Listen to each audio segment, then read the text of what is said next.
주사고 건강클리닉 시간입니다. 앞서 기상청과 인터뷰를 가지기도 했습니다만 이번 6월달은 평년보다 높은 기온을 보일 거라고 하죠. 높아진 기온만큼이다 자외선, 이 자외선도 신경을 쓰셔야 할 텐데요. 눈 건강엔 자외선과 어떤 관련이 있을까요? 오늘은 굿모닝 백이안과 이현석 원장과 함께 눈 건강을 위협하는 자외선 관련 안과 질환에 대해 이야기 나눠보도록 하겠습니다. 지금 제 옆에 원장님 나와 계시거든요. 네, 안녕하세요. 네, 안녕하세요. 네, 그동안 잘 지내셨죠? 네, 잘 지내셨습니까? 네. 자외선이 사실 건강에 좋지 않다는 거, 이거는 많은 분들이 좀 알고 계시잖아요. 그런데 저도 그렇습니다만 보통 피부만 생각하는 경우가 많거든요. 그런데 이 자외선, 안과 질환과도 좀 연관이 있을까요? 네, 눈도 피부의 같은 일종이라고 생각하셔야 되겠죠? 네. 왜냐면은, 자외선에 이제 바로 노출이 되는데, 눈은, 저희가 그 신체로 드러난 뇌 조직이라는 말이 있거든요. 그만큼 신경 조직이 촘촘한 곳이기 때문에 네. 이러한 자외선에 대한 영향을 피부 못지않게 직접적으로 받게 됩니다. 특히 그 여름철 하시면은 그 해변도 생각하시고, 그렇죠. 해수욕장에서 해수욕을 즐기시는 분들이 증가하는 이런 시기인데, 도심에서 자외선은 사실 상당 부분이 주변에 있는 건물들이나 녹지를 통해서 흡수가 되지만은요. 네. 특히 해변 같은 경우에는 이 모래가 바로 자외선을 흡수하는 것이 아니라 일정 부분을 이제 반사하는 부분이 있고, 또 이제 해수면 같은 경우에는 거의 90%에서 100%의 자외선을 대반사하기 때문에 네. 도심에 있는 것보다도 거의 배 이상의 자외선에 노출된다고 봐야 되겠죠. 그래서 이러한 자외선들은 그만큼 특히 여름철 해변에서 신체의 모든 조직에 노출이 많이 될 뿐만 아니라 안과적으로도 노출이 되게 되면은 다양한 안질환들을 유발하게 되는 겁니다. 그렇군요. 꼭 바다뿐만이 아니라 사실 여름에는 햇볕이 따갑다라고 표현할 정도로 굉장히 뜨겁잖아요. 네. 그러네요. 네. 자외선 유발하는 그 안과 질환에는 그럼 어떤 것들이 있을까요? 네, 일단 그 눈의 표면에서부터 염증을 일으키게 됩니다. 네. 저희 안구의 구조가 검은 눈동자, 흰 눈동자로 대변되는 각막, 결막이 이제 그 안구의 표면을 형성하게 되는데, 네. 이러한 그 각막이나 결막에 이제 가장 먼저 염증 반응을 일으키게 되죠.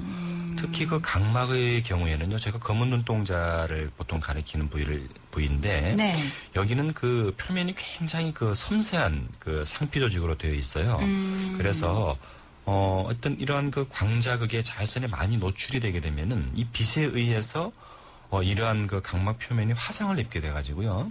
나중에 노출이 지나고 난 이후에 그 각막의 그 껍질이 벗겨지는 이러한 그 정말 화상을 피부 못지않게 이제 빨리 받게 되는 경우가 생겨요. 각막도 화상을 입을 수 네, 있는 화상을 입죠. 그래서 네. 이러한 각막 화상은 바로 그 신경 부위가 노출되는 극심한 통증을 일으키기 때문에 종종 저희가 그 해수욕장에서 해수욕을 장시간 특히 눈을 보호할 수 있는 이러한 책 모자나 선글라스를 네. 착용하지 않은 상태에서 노출됐던 분들이 야간에 응급실로 이제 진료를 오게 되는 이러한 각막염을 네. 유발할 수도 있고요. 또 아까 말씀드린 결막염도 발생하게 되고요. 네. 이것뿐만 아니라 그 자외선이 그 심부까지 침투하게 되면은 눈 안쪽에 있는 수정체나 뒤에 망막을 태워서 또 2차, 3차적인 안질환까지 유발할 수가 있습니다. 그렇군요. 그러면은 각막, 결막 질환을 앓게 되면 어떤 증상을 보이게 될까요? 네, 깊숙하게 침투되는 이러한 증상들은 바로 네. 노출된 직후의 증상이 나타나지는 않고 서서히 안과적인 그 질병들을 유발하게 되지만 네. 아까 말씀드린 특히 각막염의 경우에는요. 네. 대다수의 경우에 눈에 조금 이물감부터 발생을 하게 됩니다. 네. 눈이 꼭 모래가 들어간 것 같은 그런 따끔따끔한 증상에서부터 시작이 되는데 이러한 것들이 진행이 돼서 각막 상피가 벗겨지게 되면은 거의 눈을 뜰 수 없을 정도의 통증, 그다음에 눈물을 흘리게 되고 물론 네. 시력도 급격히 떨어지게 되겠죠. 그래서 이러한 광각막염 같은 경우에는 바로 네. 증상을 알 수 있기 때문에 이제 병원을 내원하시게 되는데 그 외에 결막염 같은 경우에는 일반 눈병처럼 네. 왠지 눈이 좀 간지럽고 눈물도 좀 나는 것 같고 네. 옅은 그 점성 눈곱이 끼고 하는 이러한 알레르기 반응 비슷한 증상들을 가져오게 됩니다. 흔히 우리가 눈이 시리다고 표현하잖아요. 네네. 이런 증상들도 있을까요? 초기 증상이죠. 네. 초기 증상인가요? 초기에는 네. 눈이 좀 시리고 눈뜨기가 어렵고 좀 따끔거리는 이러한 전조 증상들이 있게 되는데 이제 야외 활동을 할 때 이름처럼 이런 증상이 생기면, 내가 그 광 자극으로 인해서 네. 화상의 전조 조건이구나, 라고 생각을 하고 조금 빛을 피하시든지 아니면 선글라스로 눈을 보호해 주시는 이러한 사전 예방이 필요하겠죠. 방금 전에 또 결막 질환도 있다고 말씀을 하셨는데 네. 어떤 것들이 있을까요? 네, 결막 질환은 이것은 네. 조금 만성적인 겁니다. 좀 장기간 지속이 되게 되는데, 흰자위가 자외선에 오래 노출되게 되면은요, 그 흰자위가 변성을 일으키는데, 변성을 일으키는 특징들이 이제 색깔이 탁해져요. 색깔이 탁해진다. 네. 저희가 보통 하얀색 흰자위 색깔이 조금 갈색 톤을 띠게 되는, 그것은 왜냐면은 네. 점이 생기는 거예요, 흰자위에. 피부도 점이 생기듯이 흰자위에도 이제 반점이 생겨서 점점점 색깔이 갈색으로 좀 탁해지고, 그리고 어떤 경우에는 그것들이 뭉쳐서 네. 그 흰자위 살이 이렇게 도톰하게 돋아오르는, 저희가 그것을 검열반이라고 얘기를 하는데요. 예. 그러면 이러한 것은 외관상으로도 보기가 좋지가 않고, 그렇죠. 더 심한 경우는 이러한 것이 그 검은 눈동자까지 자라 들어오는 경우가 생깁니다. 즉 그렇군요. 흰자위 살이 검은 창으로 자라 들어오기 때문에 흰자위에 그 검은 창이 이렇게 도톰하게 들어오는 네. 저희가 어르신들 백태 꼈다 하는 이러한 것들이 생기는데 이러한 익상편까지 진행이 되게 됩니다. 네, 그렇고. 구사구 건강클리닉 오늘은 굿모닝 백이안과 이현석 원장과 함께 눈 건강을 위협하는 자외선 관련 안과 질환이라는 주제로 이야기 나눠보고 있습니다. 네, 원장님. 네. 다양한 저희가 안과 질환에 대해서 알아봤는데요. 그럼 또 관련된 또 다른 안과 질환들 어떤 것들이 있을까요? 네, 이제는 눈의 안쪽으로 좀 들어가 볼까요? 네. 아까 말씀드렸듯이 자외선이 눈이 표피, 즉 각막 결막뿐만 아니고 눈 안쪽에도 영향을 준다고 얘기를 했는데, 네. 각막 결막을 들어가게 되면은 제일 먼저 부딪히는 것이 저희가 수정체라고 하는 렌즈입니다. 렌즈. 네. 이러한 렌즈는 사실 사물을 이렇게 받아들이는 첫 관문에 해당되기 때문에 유리처럼 아주 맑은 정말 렌즈 같은 조직인데, 이러한 수정체가 자외선에 장기간 노출이 되게 되면은 점점점 이것도 색깔이 이제 탁해지는 자외선으로 인한 백내장이 생길 수가 있어요. 네. 저희가 일반적으로 백내장이라고 하면은 연세가 드신 분들이 이제 노인성으로 생기는 백내장이 대다수입니다. 사실은 즉 나이가 드시면서 수정체 변성이 와서 이제 백내장이 진행되는 게 일반적인 노인성 백내장인데, 그렇겠죠. 네. 이러한 백내장이 사실은 자외선에 너무 빨리 장기간 노출되게 되면은 수정체가 조기 노화를 하는 거예요. 쉽게 말씀드리면은. 네. 그래서 거의 한 40대에 들어서도 거의 60대 정도의 백내장이 진행될 이런 경우가 생기기 때문에 질환이 걸릴 수 있다. 네. 이러한 수정체 혼탁으로 인해 백내장 수술을 젊은 나이에 조기에 네. 하게 되는 경우도 생기고, 이것보다도 조금 더 문제가 되는 것은 이러한 자외선이 이 수정체를 통과해서 눈 뒤에 있는 신경막, 저희가 이제 망막이라고 얘기를 합니다. 네. 이제 영화 화면으로 치면은 스크린이죠. 네. 여기에 모든 시작이 모여서 두뇌에서 우리가 사물을 인식하게 되는데, 이 신경막은 굉장히 섬세하면서도 얇은 신경 조직입니다. 거의 네. 두뇌 조직이랑 똑같은 그런 조직이라서 오히려 어느 조직보다도 이 자외선에 취약해요. 네. 다만 이것이 눈 안쪽에 있기 때문에 앞에서 자외선을 걸러주는 역할을 하지만은 이것도 꾸준히 거기에 자극을 받게 되면은 결국 신경막도 이제 변성이 오게 되는데, 이것을 저희가 이제 황반 변성이라고 하죠. 그렇군요. 근데 문제는 이 황반 변성은 네. 한 번 진행되면은 사실은 회복이 되지가 않고요. 치료 예. 방법이 없는 게 문제가 돼요. 그렇군요. 네. 네. 그렇기 때문에 오히려 백내장이 생겨서 자외선을 막아주게 되면은 황반 변성을 더 진행되는 걸 막아주는 네. 이러한 보호작용도 하기 때문에 자외선에 인한 백내장이 더 진행되지 않는가 하는 그게 있지만은 네. 항상 그런 건 모든 분이 그런 건 아니기 때문에 황반 변성의 비율이 이러한 아열대성 기후에 계신 분들한테는 월등히 비율이 올라가서 네. 특히 우리나라의 경우 최근에 자외선 빈도가 강해지는 이런 환경에서는 이런 황반 변성이 광자극으로 인해서 발생하는 빈도가 점점점 늘고 있다는 걸 좀 유념하셔야 됩니다. 네, 이런 부분들은 좀 잘 참고하셔야 될 것 같은데요. 클리닉 퀴즈. 건강상식 퀴즈로 알아보는 시간입니다. 오늘은 굿모닝 백이안과 이현석 원장과 함께하고 있습니다. 원장님이 직접 문제 내주실 텐데요. 잘 듣고 정답 보내주시면 한 분께 선물 드리겠습니다. 네, 원장님 문제 주실까요? 네. 자외선은 여러 안질환의 원인이 될 수 있는데요. 그렇다면 다음 보기 중 자외선이 유발하는 안과 질환이 아닌 것은 무엇일까요? 1번 광각막염, 2번 익상편, 3번 땀띠. 1번 광각막염, 2번 익상편, 3번 땀띠. 오늘은 옳은 것을 고르는 게 아니라요, 아닌 것을 고르시면 됩니다. 자외선이 유발하는 안과 질환이 아닌 것은 무엇일까요? 정답 아시는 분은요, 문자샵 1009 1번으로 보내주시면 됩니다. 또 자세한 상담 원하시는 분은요, 전화 621-9490, 622-9490으로 전화 주시길 바랍니다. 네, 원장님, 저희가 또 상담 문자가 들어와 있는데요. 7838님, 안녕하세요. 저는 손자를 보고 있는데 눈을 평소에 굉장히 많이 깜빡거린답니다. 이런 경우는 좀 어떻게 해야 될까요? 라고 보내주셨어요. 혹시 이런 경우도 아이들도 좀 많이 걸릴 수가 있나요? 자외선 관련해서 질환에?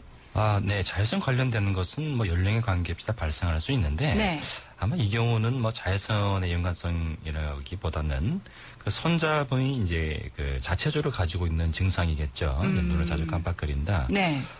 이제 아이들의 경우에 자기의 눈의 상태나 시력을 표현을 잘 하지는 못하잖아요. 그렇죠. 그렇기 때문에 보호자분 또는 부모님들이 그 아이의 눈 증상을 보고서 사실은 눈 뭔가 이상해 이렇게 발견하는 경우가 있는데 네. 그것 중에 가장 흔한 사실 증상이 애들이 눈을 깜빡거리는 거예요. 네. 이것이 줄 수 있는 어떤 그 질병적인 그 증상들이 몇 가지가 있는데 네. 가장 흔한 것은 이제 알레르기고요. 눈이 가려우니까 눈을 만지거나 자꾸 깜빡깜빡거리게 되는 이러한 알레르기 염증을 생각할 수가 있겠고. 네. 그리고 두 번째는 저희가 천모증이라고 그래요. 천모. 네. 눈썹이 이 눈 안에 흰자위나 검은 자위에 닿아 있는 경우가 종종 있는데요. 이러한 경우에는 자꾸 그것이 이제 눈에 어떤 그 자극을 주기 때문에 염증도 일으키고 아이가 그것 때문에 이제 불편하니까 눈을 좀 깜빡깜빡 거리게 되는 그런 부분들이 있습니다.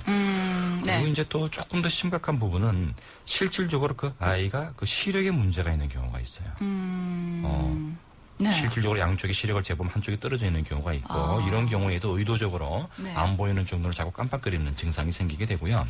또 한 가지는 눈에 그 저희가 그 사시 이제 눈 방향이 정면을 보는 게 아니라 네. 저희가 그 사투리라고 그냥 사팔뜨기라고 얘기하는 거 있잖아요. 네네. 그렇게 눈의 방향이 돌아가 있는 경우에도 눈을 깜빡거리는 증상을 가지기 때문에 이러한 증상이 있는 것은 꼭 안과에서 한 번 정도 이런 다양한 원인 질환들이 있으니까 확인을 해보실 필요가 있어요. 네, 그렇군요. 검진을 받아봐야 되겠죠. 네.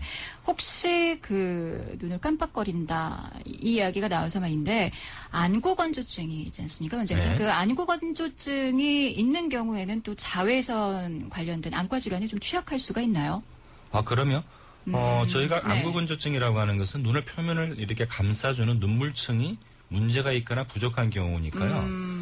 어떻게 보면은 자외선을 막아줄 수 있는 그 방어막이 하나가 더 취약하다. 네. 뭐 그렇게 이해할 수도 있잖아요. 그리고 실질적으로요, 저희가 그 야외 활동을 하실 때는 인공누액을 좀 가져가셔서 활동하기 전에 중간중간에 충분히 넣으시라고 얘기를 해주죠. 네. 그것 자체가 자외선을 차단하고 막아주는 역할을 분명히 합니다.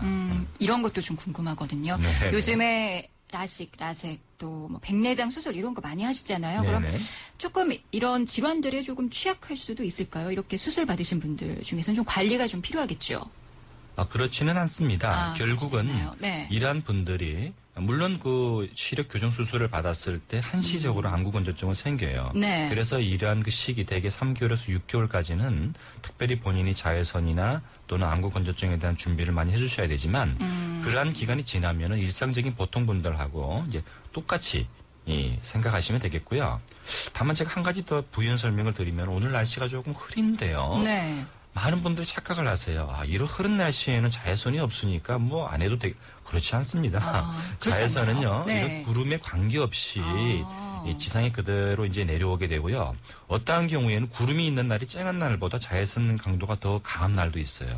그래서 무조건 야외 활동을 하실 때는 말 그대로 그냥 하늘이 시커멓게 폭우가 내리는 날이 아닌 다음에는 네. 구름이 있는 날이나 해가 쨍한 날이나 자외선 차단은 꼭 신경 쓰셔야 됩니다. 네, 날씨와 관계없이 자외선 관련해서 좀 신경을 쓰시라는 말씀 하셨습니다.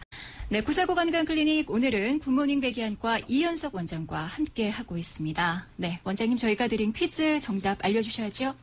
네, 오늘의 퀴즈 정답은 3번 땀띠입니다. 네, 3번 땀띠였습니다. 오늘은 어떤 분께 선물 드릴까요? 네, 3537번 축하드립니다. 네, 3537 애청자님 축하드리겠습니다. 아, 원장님, 저희가 지금 많은 문제가 들어와 있는데요. 자외선으로부터 눈을 지킬 수 있는 방법 알려주세요라고 물어보신 분들이 굉장히 많으시네요. 네. 네. 어떤 방법들이 좀 있을까요? 그래요. 기후에 관련되는 제가 말씀을 드렸고요. 네. 항상 야외 활동을 하실 때 아주 비가 많이 온 날을 제외하고는 항상 눈을 보호하는 게 첫 번째겠죠. 그 방법은 일단 그 챙이 넓은 모자를 통해서 얼굴 부위에 이렇게 내리는 그런 자외선을 차단해 주는 것도 중요하겠고요. 네. 그리고 이제 반드시 그 선글라스를 착용하시는 게 중요한데 선글라스를 착용하실 때 제가 이제 조금 그 몇 가지 그 팁을 드린다고 말씀을 드리면은 네.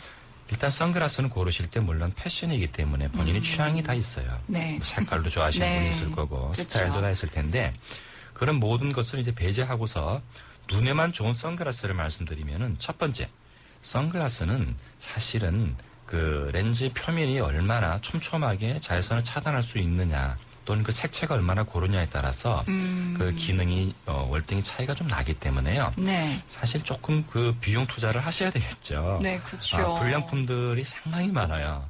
네, 저희가 그냥 길거리에서 네네. 편하게 살 수 있는 그런 부분들은 많이 또 싸니까. 어떤 경우에는 네. 오히려 안 끼는 것만 못하는 경우도 있어요. 그렇죠. 그게 네. 자칫 색도색이 잘못되어 있는 경우에는 그 좁은 그 색이 결핍이 되어 있는 부위로 집중적으로 자외선이 들어가기 때문에 오히려 자외선을 증폭시켜서 눈에 화상을 더 만드는 경우도 생기게 돼요. 네. 그래서 선글라스는 어느 정도의 제품 그 품질이 그 검증이 된 걸 쓰시는 게 좋겠고 네. 그리고 색깔과 자외선 차단은 별개예요. 아, 그런가요? 선글라스는 네.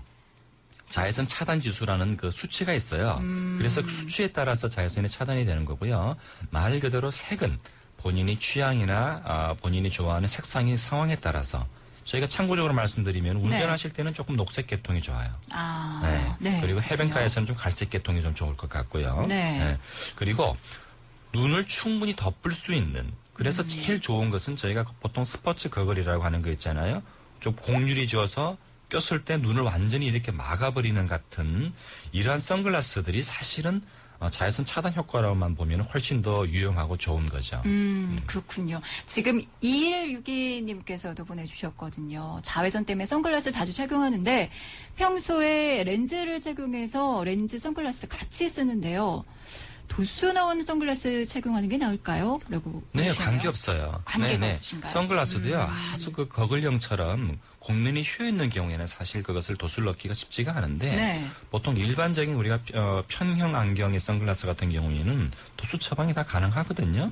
그래서 그것은 도수를 넣는 것이 본인의 시력에 도움이 되는 부분이기 때문에요. 네. 전혀 선글라스와 도수가 있을 때 더 불리하다 그런 건 아니고요. 다만 그런 건 있죠. 이제 선글라스를 좀 멋있는 걸 착용하고 싶은데 네. 도수를 넣을 수 없는 안경들이 있습니다. 네, 그러시면 그렇죠. 뭐 렌즈를 하셔도 되고 시력 교정 수술 받고 그런 선글라스를 착용하셔도 되고. 그 선글라스가 왜 농도의 차이도 있잖아요. 어느 네네. 정도가 좀 좋을까요, 선생님? 농도는 네. 본인이 취향이겠죠. 그러나 취향인가요? 네. 아이들의 경우에 너무 짙은 선글라스는 좋지는 않습니다. 왜냐하면은 네. 항상 선글라스는 결국 그것이 어떤 그 보이는 시야 자체에 약간 차단 효과가 있기 때문에 네. 어른들의 경우에는 관계없지만 아이들은 시력이 항상 발달하는 시기에 선명한 시자극이 눈에 가져야 되는 거거든요. 그런데 간혹 보면은 아이들한테 뭐 너무 진한 선글라스를 어머님들이 막 이렇게 끼우시는 걸 볼 때는 저게 시력에 좀 영향을 줄 텐데 하는 걱정이 좀 들어요. 그래서 아이들은 자외선 차단이 조금 충분히 된 선글라스면 되니까 네. 너무 진한 색깔은 좋지는 않고요.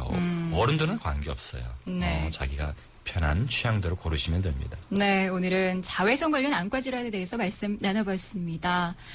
마지막으로 짧게 정리의 말씀 좀 해주신다면요. 네.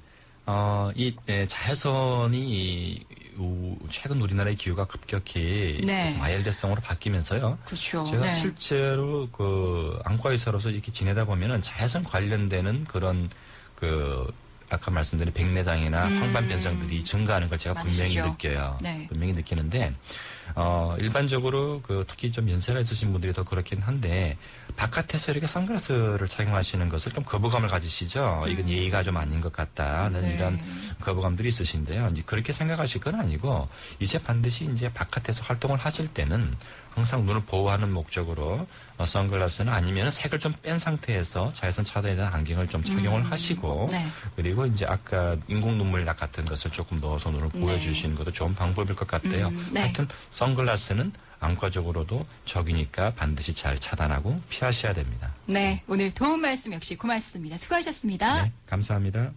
구사구 건강 클리닉 오늘은 굿모닝 백이안과 이현석 원장과 함께했습니다.